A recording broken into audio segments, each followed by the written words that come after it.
Hey everybody, Jason Bermas here, and I've got a very exciting broadcast for everyone out there. If you tuned in a few weeks ago, I did a feature on the excellent Unlimited Hangout article, Dr. Klaus Schwab, or How the CFR Taught Me to Stop Worrying and Love the Bomb, a play on, of course, the classic Dr. Strangelove. But that's not the only association with Dr. Strangelove in this article. Johnny Vedmore has done an amazing job of clamping down on the ideal set of many of these predator class globalists and their minions through what? Intelligence, education, and roundtable groups. And especially in this one, sure, you've all heard about Henry Kissinger.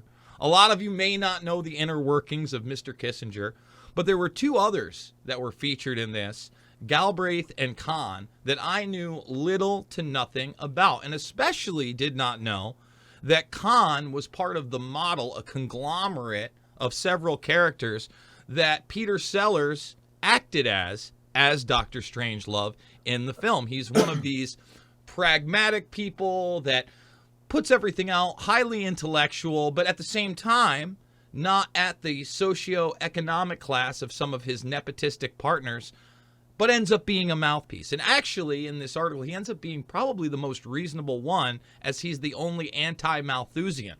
Okay, and we'll get into all that, what it means, where Klaus was actually recruited via Harvard. And if you think that Harvard School isn't a hotbed for the recruitment of these type of people, you're not paying attention. All that and more with Johnny Vedmore. Johnny, thank you so much for joining me. Tell people, first of all, how they can read this article and why they should be over at not only unlimitedhangout.com, but the various channels and, of course, Rockfin, where you guys are doing podcasts, putting out exclusive articles, and so much more.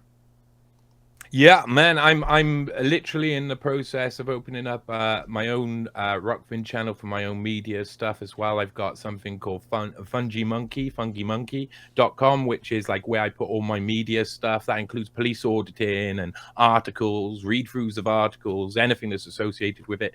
But also I'm breaking up articles in different ways so you can explore them in much more like quirky, geeky ways on that. And johnnyvedmore.com will have all of the updates about what I do. But I am so happy always to be on Unlimited Hangout, because I mean, it's not many people in my career who I can say have been there for me as much as people like you, Jace. When I was sinking at the beginning of 2020, when I was having legal pressure put on me in like 5-6 different countries, I was having microtaskers going through every single result that searches up Johnny Vedmore and removed from the internet.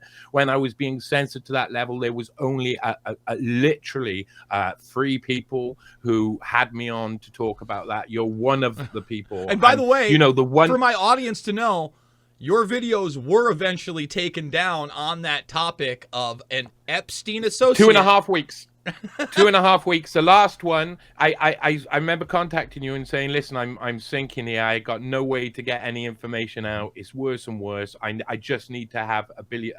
It was really just a motivation for me to still say to people, look, I'm out there and I'm doing this, and this woman's putting a hell of a lot of pressure on me. And even though that video only lasted for 2.5 weeks, it gave me a massive boost. And then came, you know, what's happened, COVID and etc. It's been a wild ride, and around then I was linking up with Whitney Webb to write for Unlimited Hangout. I mean, one of the reasons that we originally started talking was bits about the Epstein case and stuff. I have a few leads that are going to be coming out in an article soon enough that are really interesting and open up another dynamic to what Ghislaine Maxwell, one of the operations Ghislaine Maxwell were doing. In actual fact, at Unlimited Hangout right now, and I'm not going to give you any details of this until we go out, but we're actually exploring areas that no one else has explored explored in some of those cases, and we're finding amazing things, and there's some really interesting stuff to come. So you will see me more on Rockfin. You will be able to go to somewhere like Johnny Vedmore, and then you can find a link at johnnyvedmore.com, and you can find the links to Unlimited Hangout on the Schwab piece. It's like the featured piece on the top.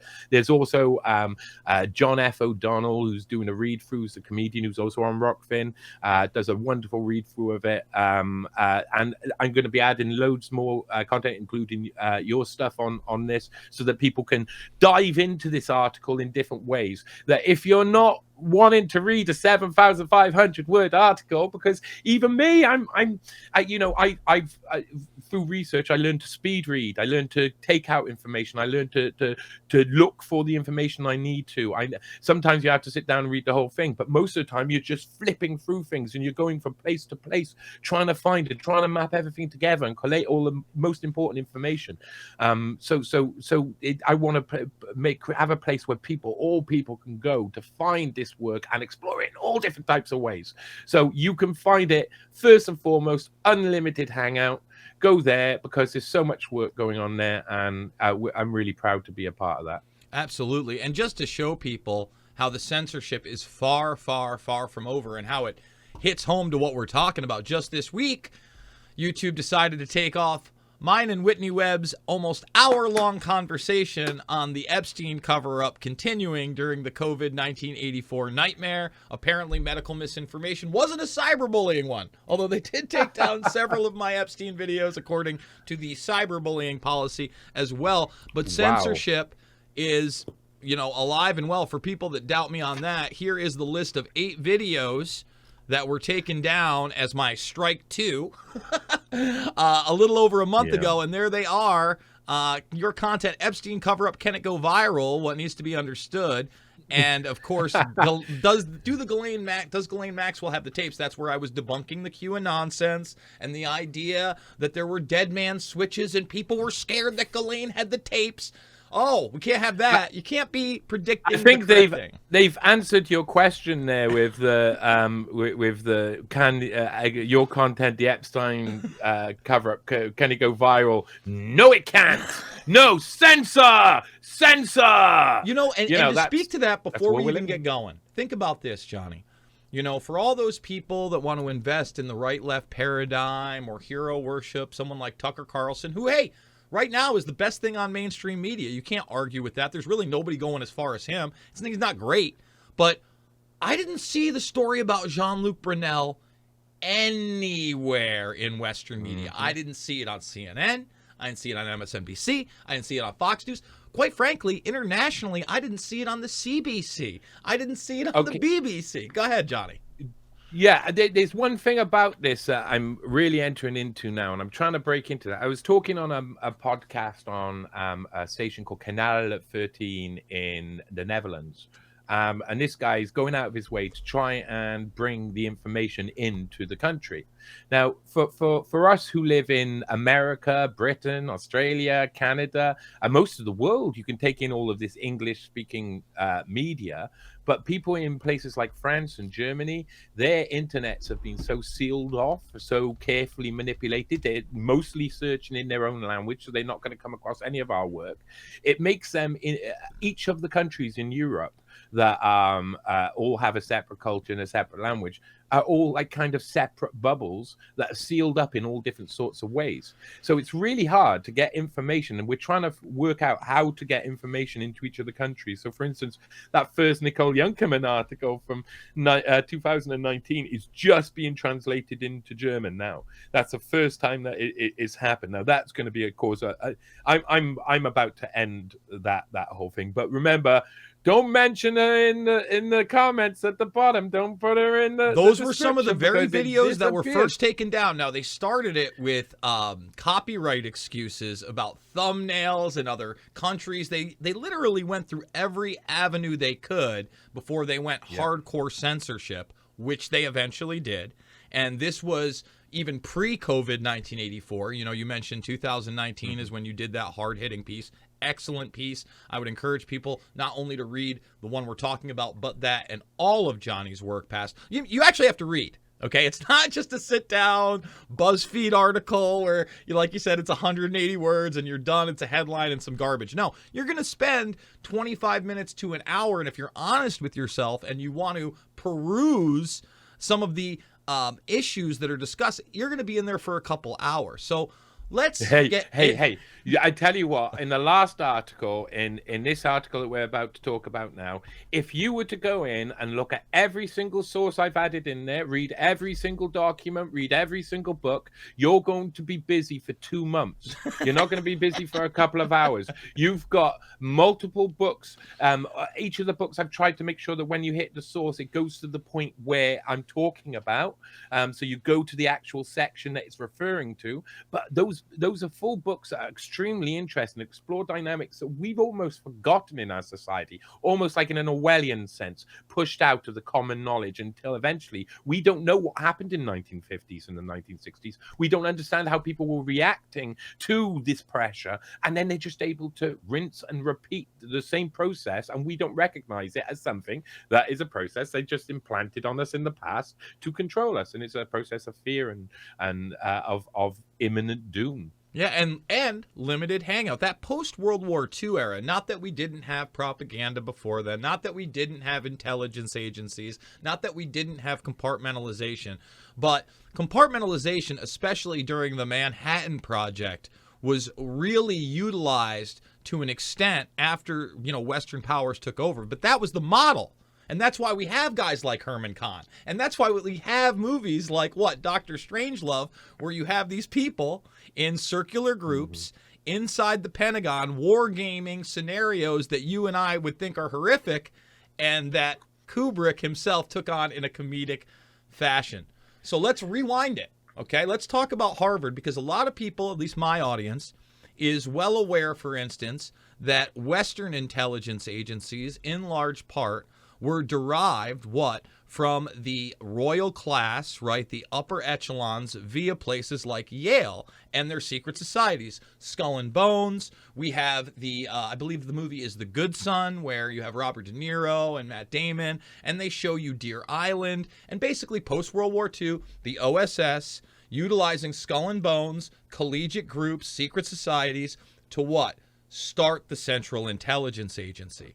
And then the Central Intelligence Agency begins to pierce all aspects of society, many of which don't understand the academic aspect of society via Kissinger, Klaus, and others. So start there. Talk about Harvard University and his time there.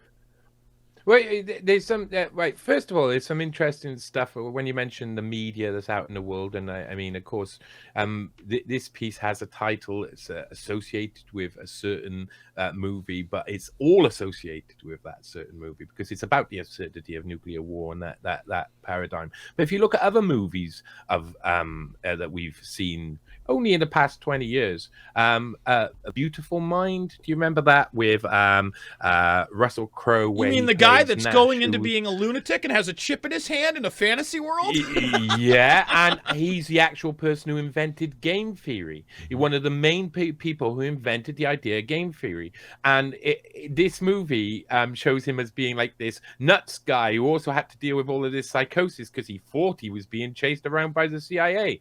Well, the CFR and the CIA adopted game theory as their main form of trying to understand the future. So the idea that they may have convinced the mad scientist that he was mad when they were trying to cause him issues and trying to find out what he knew and trying to find out all the information sounds like something Hollywood would do, doesn't it? It sounds like something rewriting the past, because this guy is so important to the past because he created this idea of analyzing rational agents and their interactions with each other, and that can be then implemented over to sociopolitics, economic affairs, world war, of course, and of course in this case the strategy of nuclear deterrence. And that's what Herman Kahn and people were working on at the Hudson Institute. But this all came from something that was out of Harvard. This was definitely out of Harvard, because you're talking when Kissinger was at Harvard in the 50s, he was taught by a couple of people who were in the CFR, who were big CFR grandees. One of them was Muck George Bundy, I think his name is. A silly name, like a guy with two last names. You often hear it in America, but Muck George Bundy, and a really important character. Now, if you want to explore a character who's of great importance and no one's ever explored, is possibly one of the most powerful people, hidden hands in the world, you want to look at William Yandell Elliott, the teacher, one of the people who was a mentor to Henry Kissinger, along with people like Fritz Kramer and others. And William Yandell Elliott, I believe there is a possibility that he actually may be related to Pierre Trudeau's family as well, because Pierre Trudeau has a load of William something Elliott's all in his immediate family. So I looked around and I was like, well, this is a bit, I haven't gone into that yet, but I do think there's a link. And William Yandell Elliott is this advisor to 6 presidents, CFR grandee, guy who created something called the International Seminar at the beginning of the 50s. And the International Seminar was a carefully constructed affair that eventually would be put into the hands of Henry Kissinger. Now, Henry Kissinger was wanting to go into being a spy and was applying for loads of different things. He tried to be an FBI spy in 1950, and they didn't have. But George Bundy said, "Hey, you should go and work for the CFR, the Council on Foreign Relations." And the Council on Foreign Relations were doing loads of working groups on nuclear threat assessment and on the foreign policy, which were the main two thoughts in 1950, post-war 1950, and creating stability in Europe was the main one, as well as this new thermonuclear dynamic. And of course, the atomic bombs had scared everybody into going, we've all got to sit still and threaten each other. Really, that's all we know at the moment. And they needed to know more. So while Kissinger would be nominated to go and work for the CFR, he would be once he had left Harvard, he would be working through a lot of the ideas of thermonuclear war, and he'd be writing those in his papers, such as Foreign Policy and Thermonuclear War, which made his kind of name in that and put him in a position that allowed him to be one of the main people to talk about that and to be heading up that. So he made himself important for the future. And at the same time, Herman Kahn and the Hudson Institute were concentrating on the same thing. They were concentrating on really focusing just on the thermonuclear deterrence and how it played out. And over the 1950s and the 1960s, they would use game theory. They would use this idea of analyzing all of these rational agents. They're hoping they're all rational, and what they'll do in this situation. And in mapping this all out, they were able to really, with the use of game theory, tell the future, predict the future accurately. This is the one thing that people don't realize. When you look at a lot of mad people have mad plans that don't make any sense and are based on some ideology, but this was based on a scientific principle that was analyzed by someone who you cannot doubt is a genius. Herman Kahn was a genius, and the way he utilized game theory to understand what was happening during nuclear deterrence was really interesting. He would come out with on thermonuclear war in 1961. You'd have another sort of smaller paper that was quite well renowned. I can't remember what it's called, just before it in 1960. And these papers, and mainly on thermonuclear war, would look at the threat deterrence, this nuclear threat deterrence, and the Rand Institute who worked alongside and funded a lot of this work as well, Rand Corporation, sorry, would say that basically there was 3 types of thermonuclear deterrence, or 3 things that you should really focus on. And the first being that you've got thermonuclear bombs, you could destroy each other, assured mutual destruction. So that means everybody's going to stand off.